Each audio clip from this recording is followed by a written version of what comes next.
جتنی بھی قوموں پر اللہ نے عذاب نازل کیا ہے وہ قومیں کیا کوئی نماز چھوڑتی تھیں؟ نماز چھوڑنے والی کسی قوم پر کوئی عذاب آیا ہے؟ نہیں، وہ کام آخرت میں ہے، حساب آخرت میں ہوگا۔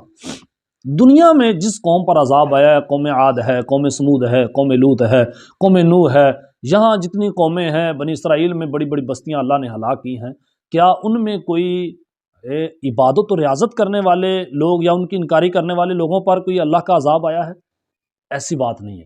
قرآن کیا کہتا ہے؟ اللہ نے عذاب کن لوگوں پر نازل کیا؟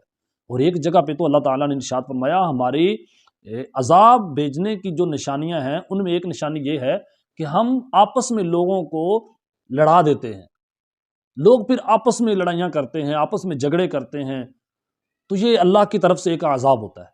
اور آج ہم مسلمانوں میں دیکھ لیں کون سا گھر بچا ہے جس میں کوئی لڑائی نہ ہو، کوئی جھگڑا نہ ہو، جس میں کوئی شر نہ ہو، دوسرے سے دوسرا شخص کوئی محفوظ ہو؟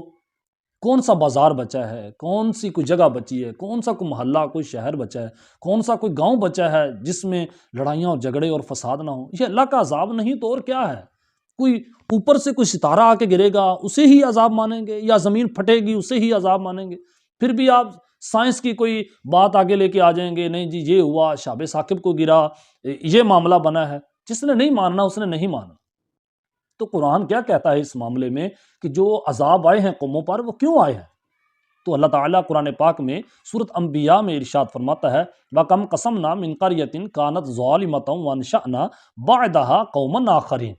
اللہ تعالیٰ ارشاد فرماتا ہے بہت ساری بستیاں ہم نے ہلاک کر دیں اس لیے کہ وہ ظلم کرتے تھے، وہ ظالم تھے۔ اللہ تعالیٰ اس لیے بستیاں ہلاک کرتا ہے کہ وہ ظلم کرتے ہیں۔ وہ شخص جس نے ایک جاندار اونٹنی کے پاؤں کاٹے، صالح علیہ السلام کی اونٹنی کے، وہ چند لوگ تھے، اس کو کسی نے روکا ہی نہیں، اللہ نے پوری بستی پر، پورے علاقے پر اپنا عذاب نازل کر دیا۔ وہ لوگ چند لوگ تھے جو ٹیکس لیتے تھے، ناجائز لوگوں سے پیسے وصول کرتے تھے۔ حضرت شعیب علیہ السلام کی قوم کے لوگ، مدین کے رہنے والے، نہ حق لوگوں سے پیسے وصول کرتے تھے، ہیر پھیر کرتے تھے، ناپ تول میں کمی کرتے تھے۔ کیا وہ نمازیں تو نہیں گنی جا رہی، یہاں روزوں کی بات نہیں ہو رہی، معاملات کی بات ہو رہی، یہاں لوگوں کے ساتھ ظلم و زیادتی کی بات ہو رہی۔ جو لوگ کسی کے ساتھ ظلم کرتے ہیں، زیادتی کرتے ہیں، اللہ ایسی قوم کو کبھی ہدایت نہیں دیتا، ایسے شخص کی اللہ کبھی مدد نہیں کرتا، وہ مرتا رہے، وہ چیختا رہے، چلاتا رہے، اللہ کبھی ایسی قوم کی مدد نہیں کرتا۔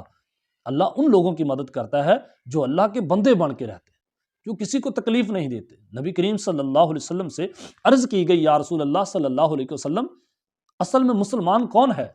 تو نبی پاک صلی اللہ علیہ وسلم نے ارشاد فرمایا اصل میں مسلمان وہ ہے جس کی زبان اور ہاتھ سے دوسرے مسلمان محفوظ رہیں۔ کیسی ہی پیاری بات ہے۔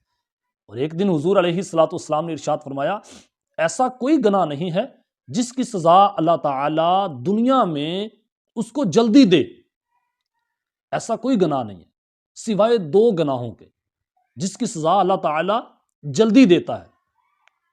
وہ ایک گناہ ہے جو قطع رحمی کرتے ہیں، جو قطع تعلقی کرتے ہیں، جو کسی پر رحم نہیں کرتے، رشتے جلدی توڑ دیتے ہیں، چھوٹی چھوٹی باتوں پر انہوں نے رشتے توڑے ہوئے ہیں، چھوٹی چھوٹی باتوں پر۔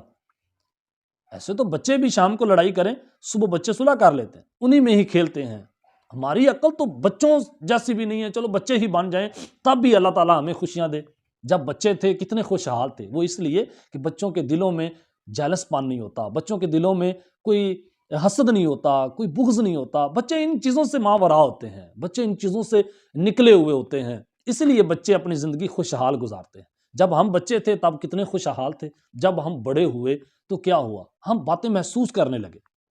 بچے تھے کوئی مارتا تھا صبح بھی اس کے پاس جا کے بیٹھے ہوتے تھے کیونکہ کسی کی بات ہم نے محسوس نہیں کی ہوتی تھی، ماں مارتی تھی، باپ مارتا تھا، کوئی چڑکتا تھا، کوئی ڈانٹتا تھا، کوئی استاد بعض اوقات بڑے بڑے ڈانٹ دیتے تھے، لیکن کبھی غصہ ہی نہیں کیا تھا۔ کیوں؟ اس لیے کہ ہم محسوس نہیں کرتے تھے۔ اب بڑے ہو گئے، اب چھوٹی چھوٹی باتوں کو محسوس کرنے لگے ہیں تو دکھی ہو گئے، اب پریشان ہو گئے۔ اگر ہم ویسا ہی رویہ اختیار کریں گے، کوئی بات نہیں، اگر کسی نے ہمیں ڈانٹا ہے، اچھی بات کی ہوگی، اس نے ہمیں سمجھایا ہوگا، یار ہمارے اندر کوئی غلطی ہے نا، اگر ہم ایسا رویہ اختیار کریں گے تو ہماری زندگی دوبارہ خوشحال ہو جائے گی، دوبارہ ہم بدبخت سے خوشبخت بن جائیں گے۔ اسی لیے نبی کریم صلی اللہ علیہ وسلم نے فرمایا جو انسان قطع تعلقی کرتا ہے، قطع رحمی کرتا ہے، اللہ تعالیٰ اس پر جلد اپنا عذاب نازل کرتا ہے۔ وہ عذاب کسی شکل میں بھی ہو سکتا ہے۔ اور دوسرا وہ شخص جو کسی کے ساتھ ظلم کرتا ہے، جو کسی کے ساتھ زیادتی کرتا ہے، جس نے کسی کے پیسے لیے اور پھر واپس نہیں کیے، پھر اس کو گیڑے پہ گیڑا کرائی جا رہا ہے۔ یہ وہ لوگ ہیں جو اللہ کے عذاب کو دعوت دیتے ہیں کہ اے اللہ تو میرا کیا کرے گا۔ یہ وہ لوگ ہیں جو اوپر اوپر سے کہتے ہیں کہ جی اللہ مجھے معاف کرے۔ اللہ تجھے معاف کرے گا تو بندے کے پیسے واپس دے نا، جس کے ساتھ تو نے زیادتی کی ہے اس سے معافی مانگ۔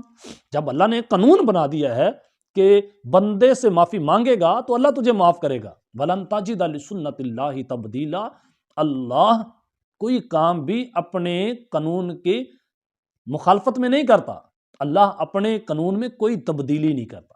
اس لیے ہمیں سمجھنا چاہیے کہ اللہ تعالیٰ نے جو ہمیں حکم دے دیا ہے ہمیں اس کی پیروی کرنی چاہیے، ہمیں اس کی اطاعت و فرما برداری کرنی چاہیے۔ کیوں ہم اپنے آپ کو ہلاک و برباد کر رہے ہیں؟ کیوں ہم اتنی بڑی طاقت کے ساتھ متھا لگا کے بیٹھ گئے ہیں؟ ہم اس سے ٹکرا رہے ہیں کہ اے اللہ ہم تو یوں ہی کریں گے، ہم تو ایسے ہی کریں گے، جھوٹ بولیں گے، فراڈ کریں گے، دو نمبریاں کریں گے، تیرے بندوں کے ساتھ زیادتیاں کریں گے۔ اب ہمیں والدین نے اتنا پڑھایا لکھایا، ہم وکیل بن گئے تو کیا ہوا؟ اب چور سے بھی پیسے کھائے جا رہے ہیں، ٹھگو سے بھی پیسے کھائے جا رہے ہیں، قاتل سے بھی پیسے کھائے جا رہے ہیں۔ یار یہ کیا معاملہ ہے؟ سود بھی کھائے جا رہے ہیں اور پھر نماز بھی پڑھتے ہیں۔ یہ کیسی نماز ہے جس نماز کی روحانیت ہی کوئی نہیں، جس نماز کا کوئی اصل ہی کوئی نہیں، صرف یہی ہے کہ بس جھکی جاؤ، رکوع کری جاؤ، سجدے کری جاؤ۔